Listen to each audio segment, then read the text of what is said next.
Dr. Andreas Umland is an analyst at the Stockholm Centre of Eastern European Studies at the Swedish Institute of International Affairs. He is also an associate professor of political science at the National University of Kyiv-Mohyla Academy, and he's an expert in Eastern European politics. Dr. Umland, thank you for joining me on Ukraine Watch. Thanks for having me. I'm really excited to have you on because I've been following your work for years. And one of your main areas of study is the far right.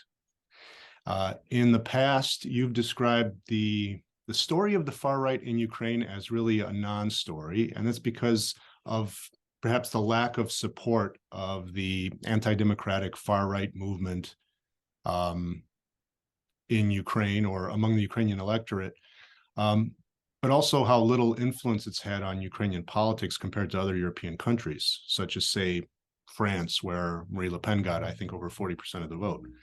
So there really is no far-right representation in Ukraine's government. So let's talk about Russia. As far as the influence of the far right or fascism goes, how would you describe the current regime in the Kremlin? I think already after the annexation of Crimea, one could have started, if not before, to describe the regime as radical right, because you had from 2014 onwards, if not before, not only authoritarian institutions, but also more and more ideological elements that were reminiscent of the far right: imperialism, law and order, sexism, nationalism, traditionalism. All of these things were coming up already before 2014, but since 2014 they have increased markedly.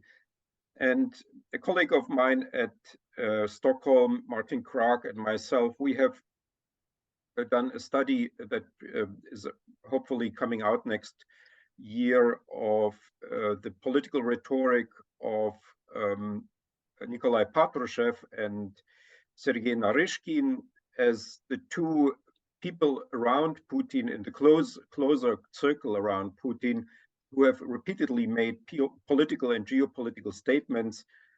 And what you can see there and in Putin's speeches, and also in other statements by the regime or by ideologists, if you want to call them, of the regime, is actually what I would call a far-right ideology, not just far-right ideological elements, but actually a more or less coherent ultra-conservative, reactionary, restorative, revanchist ideology. And some people have now started since well, some people have already earlier used the term fascism for Putin's regime. And more recently, since the big invasion of February, more and more people, especially in Ukraine, but also outside Ukraine, are now using consciously and pointedly the term fascism for this regime. I think that's more complicated because fascism presumes a revolutionary ideology, at least in the way it is used, for instance, by the International Association for Comparative Fascist Studies and the journal Fascism, the Journal of Comparative Fascist Studies. There you would usually mean movements and politicians and regimes that are in one way or another revolutionary. And that is still lacking, I would say, for the internal functioning of the Russian Federation. However, I think one can now rethink about the special military operation in eastern and southern Ukraine. If one interprets it in hermeneutic terms, that means from the viewpoint of the perpetrators of the Russian leadership, one can perhaps perceive that as a fascist operation, in that it has this sort of a cleansing, liberation, if you like, revolutionary element. But that is a complicated discussion that goes actually far beyond traditional fascist studies and would have to be outlined in more detail. So I want to define some terms. because we've been talking about the Russian regime as far right or fascist. So let's maybe flesh that out a little bit about what we're talking about as far as, does that go not just to philosophy or rhetoric, but policy too? How does that play out in Russia? Well, you have an authoritarian regime, you have an educational policy and a memory policies that are very much about the glorious Russian nation and its achievements and territorial acquisitions and so on. And more and more cultural policies promoted by the state or conducted by the state or financed by the states are about the Russian nation and its, glorious past and present and future. That is a very, very wide field, but the most vivid expression, of course, of all of this are the foreign policies of Russia. Imperialist, colonialist policies, hegemonic policies. Although, as already indicated, I would make here a distinction in the policies towards Ukraine, in that they are analytically, from an analytical viewpoint, imperialist and colonialist, and this is a war, and this is an occupation and aggression, and so on. But from the Russian ultranationalist point of view, this is actually a domestic policy. It's not a foreign policy. It's something about, so to say, of the western part of Russia called Ukraine. Yeah, and so it's a domestic operation. And it's of course the most violent and bloody and most destructive foreign policy. But oddly, it is from the viewpoint of the perpetrators not a foreign policy. And here you have the most, vivid expression of right-wing fascist, if you like, approaches, in that actually people are killed en masse and deported, put into filtration camps, and so on. That is actually looking already very similar to, let's say, the policies of Nazi Germany or fascist Italy. Okay, so I guess every country has their either education ministry or education policy when it comes to what they teach in schools about their own country. And maybe there's a difference between nationalism in the sense that a country is saying, hey, look at us, we're great, as opposed to dangerous ideas of, look at us, not only are we great, but this justifies us invading other countries and killing people. Is that kind of what you're saying? Yes, I think that is I would say, the viewpoint of the Moscow leadership on much of the post-Soviet space, and that is also how it is conceived outside Russia as a hegemonic imperialist colonialist policy. But again, there is here, as I would think, an important distinction between the policies of Russia towards Belarus and Ukraine on the one side, and the policies of Russia towards Central Asia, the Southern Caucasus, the Baltic states, and Moldova. So, and maybe also other regions of the world. So, yeah, and here is then also the idea important that what kind of Russian nation is that to be, and so it has to be the Russian nation includes actually Ukraine and Belarus, which are just seen as local sort of ethnological groups, and that if necessary need to be cleansed and liberated and reshaped according to Moscow's views. So that is here, I think, an important distinction that perhaps has not been made clear enough. It's of course a very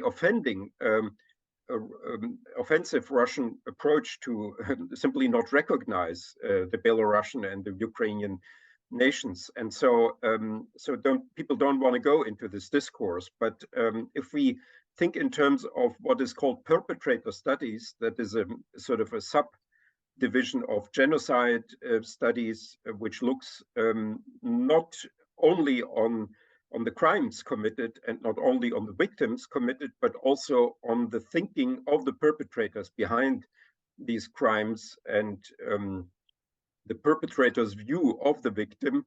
Then I think there is a clear distinction to be made between these general imperial Russian policies towards non-Russians and to the supposed white Russians and little Russians of Belarus and Ukraine. So the way you describe this, these sort of far-right ideologies that are, informing and creating policy in Russia, it sounds like you're describing mainstream Russian thought. Is that the case? Yes, unfortunately, that has now become mainstream Russian thought. That was in the 1990s still something to be found on the margins. So, for instance, the 1997 sort of major, I would say, work of post-Soviet Russian fascism called Osnovy Geopolitiki, Foundations of Geopolitics by Alexander Dugin, has also a part on Ukraine. And what Dugin has described in 1997 is now actually official Russian policy, largely also with the same justification, that there's no Ukrainian nation, the whole Black Sea shore of Ukraine should belong to Russia. All the things that were still outrageous in the 1990s have now actually become the official rhetoric of Putin, Medvedev, and other representatives of the regime. So what we've seen, I mean, this entire war has been just brutal and almost seeming nonsensical as far as why it's being prosecuted. But the most brutal, it seems, parts of the war, or the areas that are taking on the most as far as attention or attacks from the Russian Federation, are the more eastern and southern parts of Ukraine, where Russian is spoken more broadly. And I feel like this war is perhaps less about ethnicity, or maybe not about ethnicity or language at all, but about culture and values. And that the Ukrainian side seems to represent a fight against tyranny on behalf of the democratic world, although that may be an oversimplification. What would you assess it as? Is that kind of what's going on here? Yeah, I think first of all, one shouldn't try too hard to see a clear line here on Russia's side. I mean, that is something that we know from many other cases of ultranationalism, imperialism, and fascism, which are often, and colonialism, which are often very inconsistent. And that, they say one day, they say, we love the Ukrainians, and the other day we hate the Ukrainians, and then it's a hodgepodge of ideas that does not have necessarily an inner logic, and that even celebrates the lack of rationality and logic, and the sort of more classical fascist thinkers, they have actually explicitly celebrated that, and that is also something like that people like Dugin would do. They would actually, say, yeah, well, of course, you cannot understand that in logical and rational terms because we are illogical and we are irrational, and that's why we are different from you. So, I think that is, in a way, to look here for some consistency is a useless endeavor.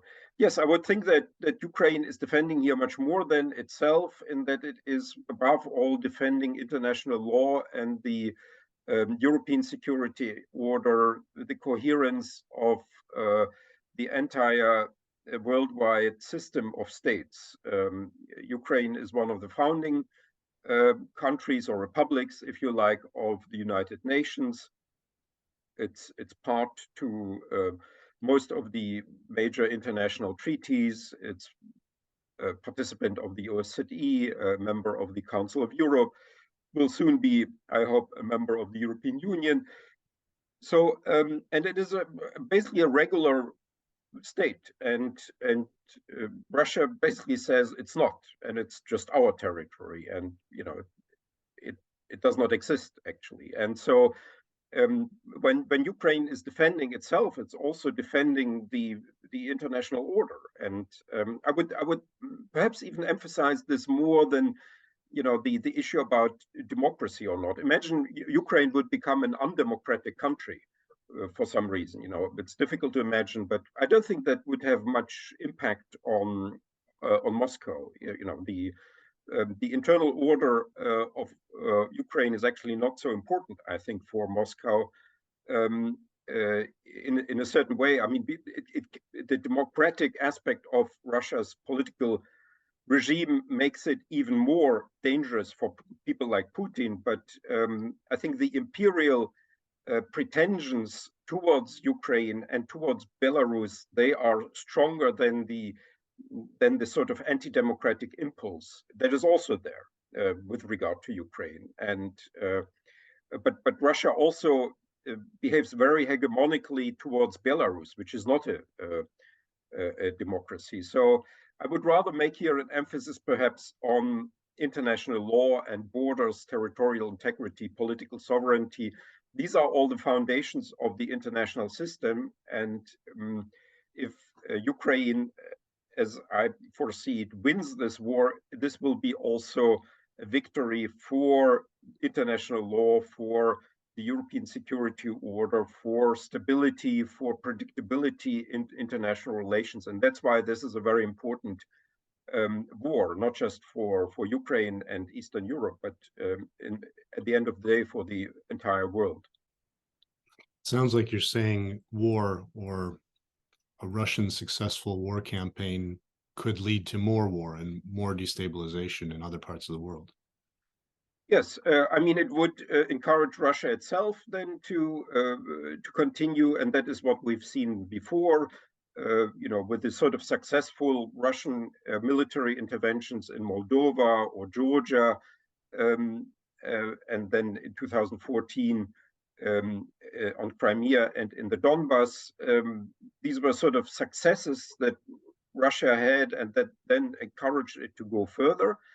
But also, if Russia should be successful in perhaps not so much in acquiring territory, but in destroying Ukraine, as it is now obviously trying to do, that could have very destructive repercussions around the world, because countries would look at this entirely, countries which have no relation to Eastern Europe, they would look at this and they would think, well, we don't want to end up like the Ukrainians, and we don't want to be as stupid as the Ukrainians. So we should perhaps better arm up, and we should perhaps get weapons of mass destruction, nuclear, chemical, biological, whatever, to protect ourselves, because we cannot rely on the international community. We cannot rely on international organizations, international law, and so on. So, and also countries may think, well, we want to do maybe the same as Russia. We want to be free in our international actions, and be sovereign, and perhaps snatch a part of another country or destroy another country. That's why we also need weapons of mass destruction. So that could be a very dangerous precedent that would have far-reaching repercussions. That's why I think all countries of the world should support Ukraine in their own interests, not only because of empathy and solidarity with Ukraine. That's an interesting point, because what you're describing seems analogous to perhaps the way, in the absence of the rule of law, gangsters might operate. For example, the most brutal one, in the absence of some government that's following the rules, is the one that comes to the top, is the one that's the most brutal. And if you extrapolate that to the way that countries deal with each other, you might be at the brink of war all the time, and perhaps even nuclear war. It sounds really scary. Yeah, at the end of the day, I think that this is actually, I'm grateful that you brought that up, that the major nuclear threat is here actually not connected to the Russian-Ukrainian war, because if you think of the options here, I don't think that Russia will actually use a nuclear weapon vis-a-vis Ukraine. It may try to use other sort of hybrid weapons of mass destruction, let's say destroy the Novokakhovka dam and thereby then cause mass death or explode the Zaporizhia nuclear power station or something like that, in order then to make large parts of Ukraine radioactive. So there could be different ways in which Russia could actually destroy Ukraine, and perhaps the attack with a nuclear bomb is the least likely. But what could happen? Also, I don't think there will be a World War III, a nuclear war with the West. I think that's also something that is way too much discussed. What could be the most consequential result of all of this, if, for instance, Russia manages to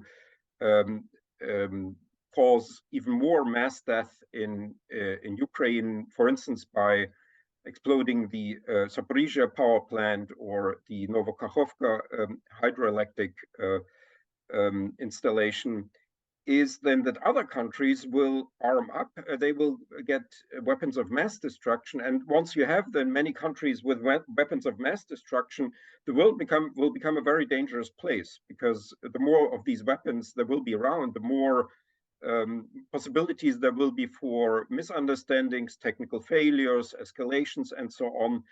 And then if you then have even a minor nuclear war, not World War III, but a minor nuclear war, if you want to call it that way, with a few dozen nuclear warheads exploding, then already this could cause a nuclear winter, and you have then these, it's not actually radioactivity which is the main danger here for humanity, it's this nuclear winter where you will then have climate change as a result of such a nuclear war, and so that is actually the really important, I think, nuclear story to be told about this war, the sort of secondary effects it could have on the behavior of countries around the world. Especially imagine that there will be some sort of disruptive technology that makes it very easy to produce a nuclear weapon. Now it's complicated, costly, and so on.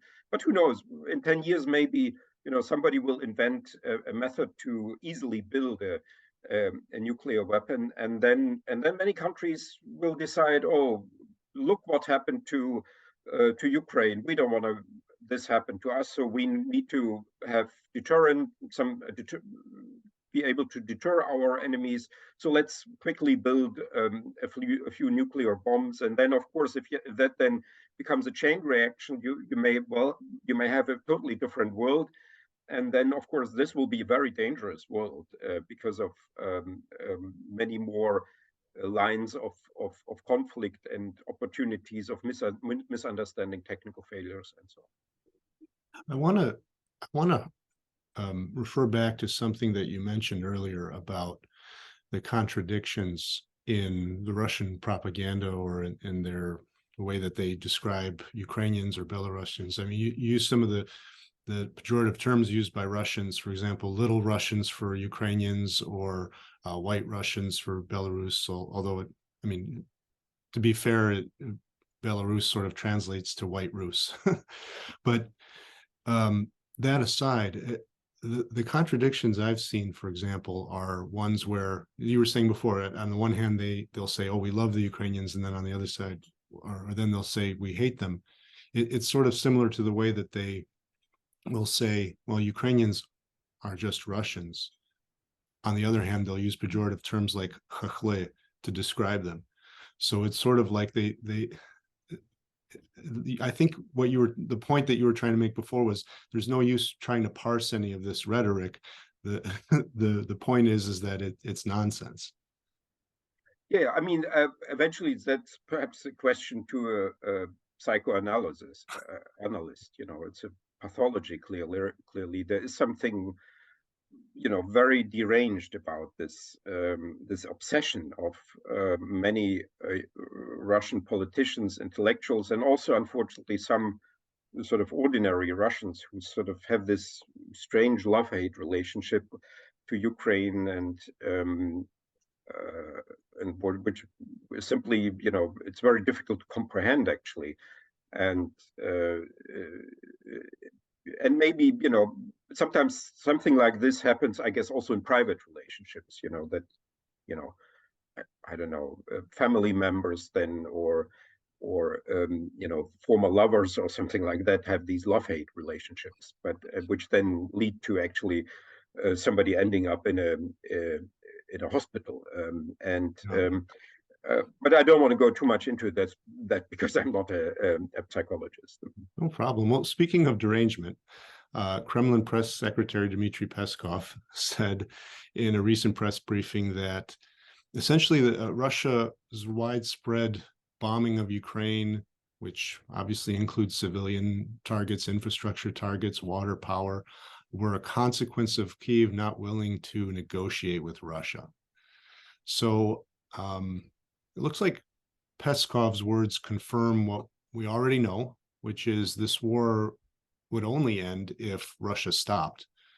So I guess the question is, what would be the cost of Ukraine and the West negotiating peace with Moscow? And and do you think the Kremlin can be counted on to uphold any bargain it would be potentially signing on to? Yeah, that would be actually a secondary question. But currently, you know, this whole discussion has become so theoretical and elusive because now we have these new annexations, and so, you know, it's very difficult now to what could be the topic then of a debate, because between diplomats, even if you just think of you know, diplomats and not Putin meeting Zelensky or something like that, because the Russian diplomats would have to then negotiate something that contradicts the Russian constitution. You know, that's not a matter. They have to follow the Russian constitution, according to which, you know, these not just Crimea, but these other four oblasts are also Russian territory. So and of course Ukraine cannot give up, according to its constitution, these territories. So we have now really a deadlock, and those people who ask for negotiations, I mean, they should specify how to overcome this deadlock. Otherwise, it sounds good, you know. Let's stop fighting. Let's talk.